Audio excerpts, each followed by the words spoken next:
Bonjour, voilà 5 étapes pour un revenu à temps plein en affiliation. 5 étapes. Je vais les dire rapidement. Première étape, c'est apprendre les principes du marketing d'affiliation. Étape 2, sélection d'une niche, d'une thématique. Étape 3, choisir une plateforme. Étape 4, générer des prospects. Étape 5, créer sa séquence email. Étape 1, c'est apprendre les principes du marketing d'affiliation, c'est-à-dire le trafic, générer la confiance et les conversions. Le trafic, c'est le travail de l'affilié, amener du trafic. Générer de la confiance pour que ce trafic ait confiance en la personne. Voilà. Le trafic arrive, il faut que la page inspire confiance. La façon la plus directe, la plus simple de générer la confiance, c'est d'apporter de la valeur. Voilà. Donc, de la valeur, c'est-à-dire montrer qu'on sait de quoi on parle, qu'on y a réfléchi avant, et donc que la personne qui parle peut apporter quelque chose. Et ça va générer des conversions. Donc apprendre déjà les principes du marketing d'affiliation. Comment, parce que la question souvent c'est comment vendre, comment je fais pour toucher des commissions. Mais voilà, ce principe c'est ça, il faut savoir générer du trafic, inspirer confiance, générer la confiance par l'apport de valeur, et ensuite les conversions. Donc vendre et gagner des commissions, ça se fait naturellement parce qu'on amène du trafic. Ce trafic est mis en confiance et ce trafic reçoit de la valeur de la part de la personne. Et quand cette personne propose un produit, une solution, un problème, eh bien, les gens vont acheter ce produit, enfin, utiliser cette solution et donc vont convertir. Voilà pour l'étape 1, apprendre les principes du marketing d'affiliation. L'étape 2, la sélection d'une niche. Alors, une thématique. Qu'est-ce que ça veut dire, sélection d'une niche? Parce qu'il y a plein de sujets. On ne peut pas faire en affiliation le supermarché de l'affiliation, à moins de créer une plateforme d'affiliation soi-même. Dans ce cas-là, on sera le supermarché et puis les vendeurs, c'est-à-dire les producteurs vont vendre dans votre supermarché. Mais là, c'est autre chose. Ce n'est pas faire du marketing d'affiliation que d'avoir une plateforme d'affiliation, c'est autre chose. Donc la sélection d'une niche, parce qu'il y a tellement de sujets, il y a trois grandes thématiques, on va dire, c'est la santé, l'argent, les finances, et les loisirs. Dans ces trois grandes thématiques, sujets, la santé, par exemple, perte de poids, le fitness, bodybuilding, la beauté, euh, les maladies, les problèmes de santé, voilà, tout ça dans la santé. Dans l'argent, c'est par exemple comment gagner de l'argent sur Internet, c'est-à-dire le marketing digital, le MLM, l'immobilier, la bourse, économiser, tenir un budget, etc. Voilà. Dans les loisirs, c'est ce qui est jardinage, bricolage, les voyages. On peut mettre aussi les sports, des choses comme ça. On pourrait rajouter aussi les relations. Donc, relations amoureuses, psychologie, confiance en soi, tout ça, développement personnel. On pourrait rajouter, ce serait une quatrième thématique. Donc, ce qu'il faut dans l'étape 2, c'est voir une thématique qui nous intéresse un minimum, quoi, un peu, et dans laquelle on sait on va pas se lasser, on va pas en avoir marre, parce que une fois qu'on a choisi donc une grande thématique, ensuite une niche dans cette thématique, donc par exemple pour la santé, santé ce serait la thématique, une niche ce serait la perte de poids, et ensuite il faut encore descendre et choisir une sous-niche, parce que la perte de poids c'est trop large, donc il faut se spécialiser dans la perte de poids pour tel type de personne, par exemple, ou perte de poids avec en utilisant telle façon. Il faut sectionner donc une grande catégorie, une niche et une sous-niche dans laquelle on a un intérêt qu'on peut développer. Ça, c'est l'étape 2, la sélection d'une niche thématique. L'étape 3, choisir une plateforme. J'ai bien dit une plateforme, pas deux ou trois. Et ça, bon, il y a deux grands types de plateformes. On va dire c'est gratuit et payant.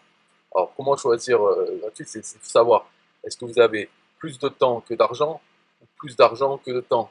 Si vous avez plus de temps que d'argent, vous choisissez de façon gratuite. Si vous avez plus d'argent que de temps, allez dans le payant. Pour les débutants, quand on commence, souvent, on a plus de temps que d'argent. Donc, il faut choisir une plateforme gratuite. Et alors, donc, pendant les gratuits, on peut citer YouTube, Facebook, avoir un blog, utiliser Quora, qui est un réseau social, Quora ou les forums, ou Instagram, etc. Dans les payants, ça sera les publicités Facebook, publicités Google AdWords, ou les publicités par email, les solo ads, ou bien la publicité native, c'est-à-dire les bannières sur les sites, ou cibler les influenceurs, donc payer les influenceurs pour qu'ils parlent de nos pages, de ce qu'on propose. Mais pour un débutant qui a plus de temps que d'argent, il vaut mieux le gratuit. Et dedans, ce n'est pas choisir YouTube, Facebook et un blog, choisir une plateforme.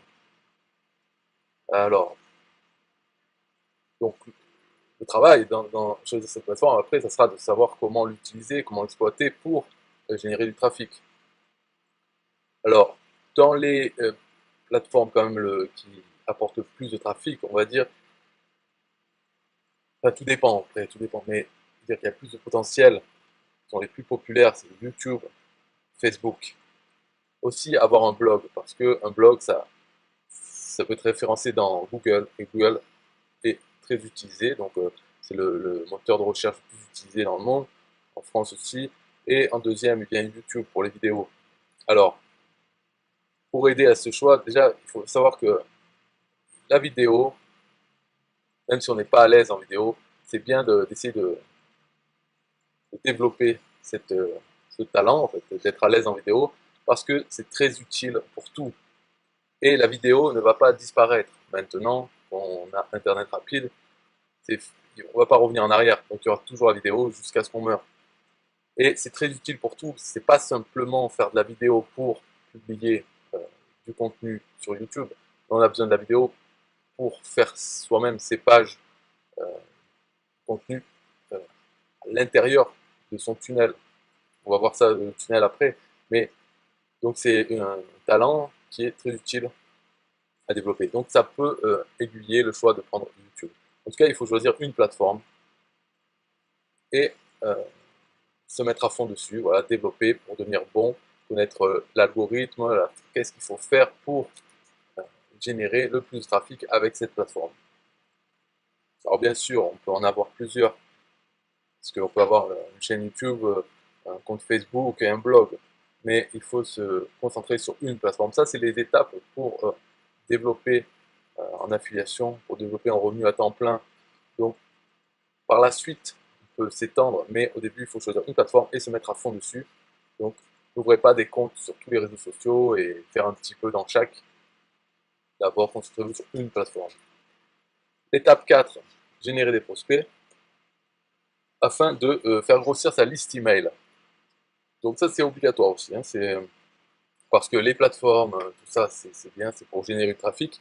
Mais le but final, c'est de faire grossir sa liste email. Parce que sa liste email, ce n'est pas dépendant d'une plateforme.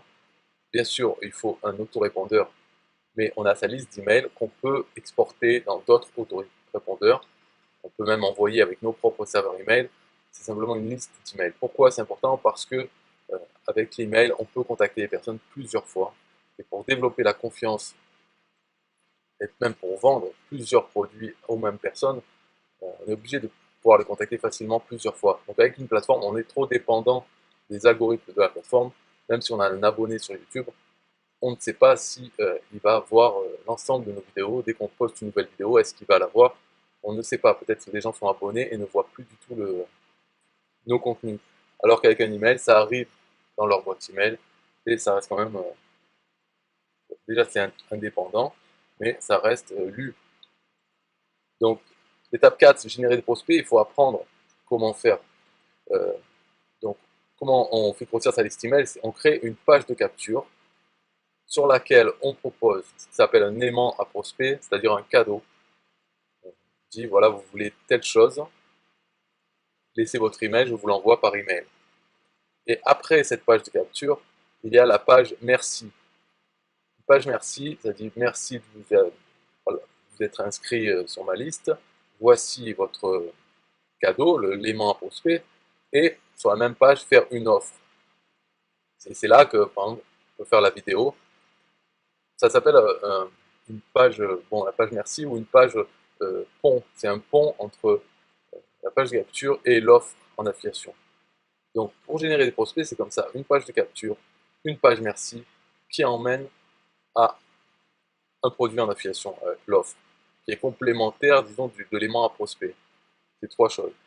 Et comme sur la page de capture, on a pris l'email, il y a une petite séquence email, quelques emails, qui parlent, encore une fois, du produit vers lequel on envoie dans cette petite séquence, dans cette petite page de capture, plus page merci, avec l'aimant à prospect et avec l'offre en affiliation. Tout ça, ça fait partie d'un tout. Et ce tout, on en a plusieurs, on en crée plusieurs. Mais à chaque fois, quand on crée, par exemple, on veut promouvoir un produit en affiliation sur tel sujet, on va faire une page de capture, un aimant à prospect pour que les gens rentrent leur email dans la page de capture, une page merci qui dit, qui fournit donc l'aimant à prospect et qui fait une offre complémentaire. L'offre, c'est le produit en affiliation. Plus 2-3 emails, voilà, quelques emails, on va dire, qui reparlent de ce produit et donc qui renvoient les gens vers la page merci, vers le produit en affiliation. Tout ça, ça forme un tout. Et à chaque fois qu'on veut promouvoir un autre produit en affiliation, dans la même thématique, toujours, on recrée ça. On peut réutiliser certaines choses, bien sûr. Euh, L'aimant à prospect peut être le même pour plusieurs produits, mais à chaque fois, construire, c'est un ensemble. Voilà. Et ce qu'il faut, c'est recommander des bons produits en affiliation, donc les sélectionner, être sûr, parce que ça fait partie aussi de la confiance qu'on développe, de tous ces efforts pour fournir de la valeur, etc. Et si on recommande un produit qui n'est pas bon, déjà les gens vont se faire rembourser, mais surtout ils ne vont pas garder la confiance, puisqu'on leur a recommandé ce produit, ils l'ont acheté, l'ont téléchargé, ils s'aperçoivent qu'il n'est pas bon, vraiment pas bon, donc la personne qui a recommandé ça ne connaît rien, même s'il avait eu l'impression que c'était un expert, finalement, non. Donc ça perd cette confiance très facilement si le produit est vraiment bidon. Donc recommander un bon produit. Pour savoir le bon produit, on peut simplement le télécharger et l'analyser soi-même, mais on peut se fier aussi aux chiffres dans les plateformes d'affiliation, le taux de remboursement, c'est-à-dire on peut se fier aux avis des autres clients. Voilà, si un produit est bon, ça va se voir dans les données qu'on a sur la plateforme d'affiliation. Là, c'était l'étape 4, apprendre à générer des prospects, faire grossir sa liste email. Chaque fois en créant cette petite machine à vendre avec plusieurs éléments. Voilà. Et l'étape 5, c'est la séquence email. Donc là, il faut se former au marketing par email, à la rédaction publicitaire, donc copywriting, pour pouvoir écrire une séquence email qui dure indéfiniment, c'est-à-dire qui peut durer des mois et des mois, en raison d'un email tous les 2 jours, 2 ou 3 jours. Et la façon de faire, donc il y a une technique qui est simple, il suffit de la suivre, c'est d'envoyer, disons, 4 emails à chaque fois. Un email avec de la valeur, apporter quelque chose sur le sujet. Deuxième email, pareil, de la valeur. Troisième email, pareil, avec de la valeur. Et quatrième, une offre d'un produit. Et ensuite, on recommence. Un de valeur, valeur, valeur et une offre. Et faire ça indéfiniment. Avoir une séquence email qui peut durer 1 an. Voilà. Ça c'est un travail sur le long terme. Et ça marche aussi avec l'étape 4. C'est-à-dire au fur et à mesure, quand on construit de plus en plus de mini-machines à vendre, on peut ajouter ces emails dans notre grande séquence. Voilà, donc on a les 5 étapes